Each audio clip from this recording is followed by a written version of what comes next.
Movie name 10 Hours. இந்த படத்தில் hero பார்த்திங்கன்னா சிபி, சத்யராஜ் அவரோட பையன். ஸோ அவரோட ஹைட்டுக்கு இன்றைக்கி ஏற்ற மாதிரி போலீஸ் கேரக்டர் தான் சூஸ் பண்ணியிருக்காரு. ஸோ படம் இருந்துட்டு த்ரில்லர் ஜானர் தான். 10 ஹார்ஸில் என்ன நடக்குது அப்படின்றது தான் கதை. விச் மீன்ஸ் நைட்டு நடக்கிற கதை தான். ஸோ நானுமே ரொம்ப எக்ஸைட்டாக தான் படம் பார்க்க ஸ்டார்ட் பண்ணேன். பட் எண்டிங் அந்த எக்ஸைட்மெண்ட்டு கொஞ்சம் கூட ஃபுல்ஃபில் பண்ணுறேன்னு தான் சொல்லுவேன். அந்த படத்தில் இவரோட நேம் கேஸ்ட்ரோ. ஓகேங்களா, நேம்லாம் பார்க்குறப்ப நல்லா கம்பீரமாக தான் இருக்குது.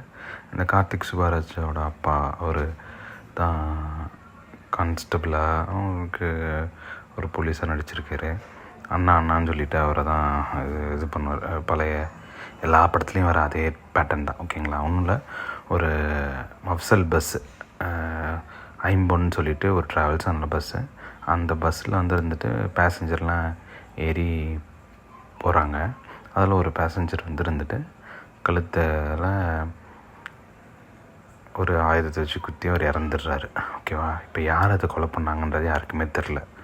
ஸோ அந்த இறந்து போனவரோட வச்சு அதில் வந்திருக்க ஒரு 2-3 பேசஞ்சரை லிங்க் பண்ணுறாங்க. இது இல்லாமல் ஸ்டேஷனில் இவர் இருக்கும்போதே ஒரு பொண்ணு காணாம போச்சுன்னு சொல்லிட்டு ஒரு அம்மாவும் அப்பாவும் இது கம்ப்ளைண்ட் பண்ணுற மாதிரி காட்டுறாங்க. ஓகேங்களா, ஸோ இதுக்கு ஒரு பேக்ரவுண்ட் ஸ்டோரி வேறு. இதுக்கு முன்னாடி ஒரு கொலையை இருந்துட்டு இவர் எப்படி கண்டுபிடிச்சாருன்னு சொல்லிட்டு அதுதான் ஸ்டார்டிங்கே ஆரம்பிக்கும் அந்த சொல்கிறது. ஸோ இந்த படத்தில் பார்த்திங்கன்னா த்ரில்லர் சீன்ஸ் மாதிரிலாம் ஒன்றுமே இல்லைங்க. ரொம்ப ரொம்ப ரொம்ப வலுவிழந்த ஸ்டோரி தான் இது. ஈஸியாக நம்ம ப்ரெடிக்ட் பண்ணிவிடுவோன்னு வச்சுக்கோங்களேன். எண்ட் ஆஃப் த டே எப்படியும் கொலைகாரனை பிடிக்க தான் போகிறாங்க. எந்த விதமான ஒரு இதுவுமே இல்லை இதில். இந்த இறந்து போன மாதிரி நடிச்சிருக்கேன் பார்த்திங்களா, அந்த பையன் பேர் ராஜ் ஐயப்பா. ஸோ அந்த பையன் இருந்துட்டு இந்த அஜித் அவரோட படத்துலையுமே தம்பியாக நடிச்சிருப்பான். ஹெச்வின் டைரக்ட் பண்ணது. அந்த பையனுக்கு நடிக்கவும் வரமாட்டேன்து, இல்லை ஒன்றுமே தெரிய மாட்டேன்து. ஆனால் சீரியலில் ஒரு ஆக்டரோட பையன் அவன்.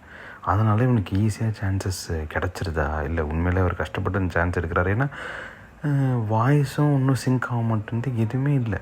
அதில் சிபி மட்டும்தான் 2-3 சீன் இப்படின்ற மாதிரி காட்டுறாங்க.